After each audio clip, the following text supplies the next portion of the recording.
Oh, one of the most profound conversations we had was the last time I treated him, which was a couple of weeks before he died.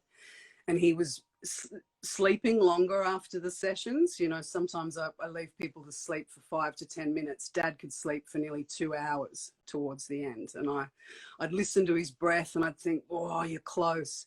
Anyway, we sat down in my courtyard and we had a cup of tea and I wrapped him in a blanket and I was thinking of, you know, how the roles reverse, and I'm not a kid anymore. You know, I'm 40 this year and my dad's getting older. I can see it, you know, and I had said to him, Dad, how many more sessions do you reckon you got left in you? And he laughed, and his response was to detail to me the botanical origins of the Madagascan poinsettia tree that grows out the front of my place. And while that might seem avoidant, that was Dad. We spoke a lot about plants and nature. That was a big part of our connection. And then he went on to say, he's like, you know, it shouldn't be growing here, but it grows because of you. And I said, oh, Dad, that's sweet. Like the tree was there when I moved in. And he's like, no, you know what I'm saying. Like that tree grows because of you. The blue butterflies in the garden are because of you. The geckos are because of you.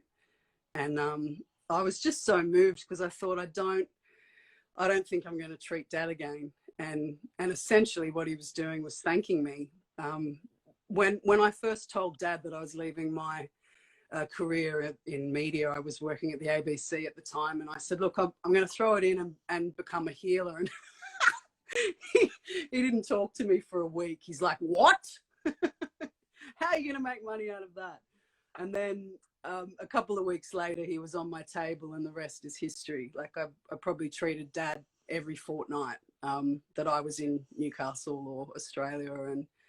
And to me, that's just a real turnout for the books. You know, that's the last 11 years I've been doing this sort of work, and my dad was endlessly supportive and proud of that. And that to me is probably something I'll carry with me for the rest of my life, that kind of last conversation about the trees and the butterflies.